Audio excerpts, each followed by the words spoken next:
Et on continuera à parler gastronomie à partir de 7h10 avec notre invité Christian Tête-Doigt, meilleur ouvrier de France, étoilé au guide Michelin.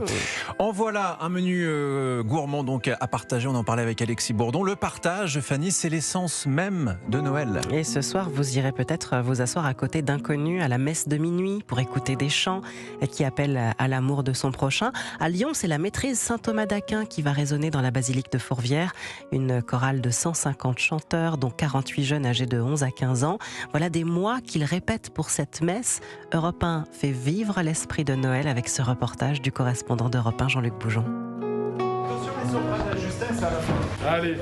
Oui, Ils sont 48 petits chanteurs et chanteuses à se retrouver 2 fois par semaine pour préparer ce grand concert de la veillée de Noël, un moment que Diane, 13 ans, attend impatiemment. Ça m'émeut beaucoup parce que c'est vraiment le moment où le Christ est né et du coup quand on chante ces chants-là, c'est vraiment dans le temps parfait, quoi. Je suis très joyeuse, j'adore. Au programme, les chants religieux classiques comme par exemple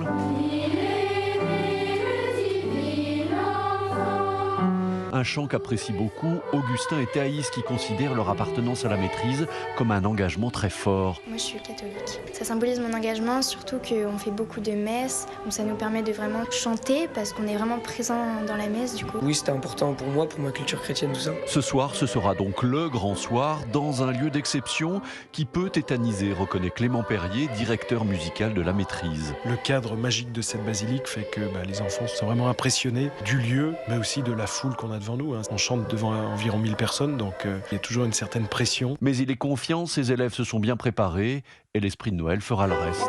Lyon, Jean-Luc Boujon, Europe 1.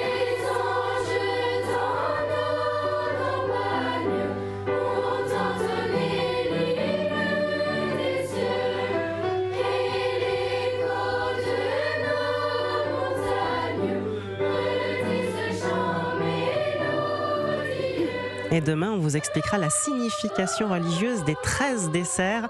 Encore beaucoup de choses à apprendre sur Europe 1 avec cette série. Europe 1 vous fait vivre l'esprit de Noël jusqu'à demain.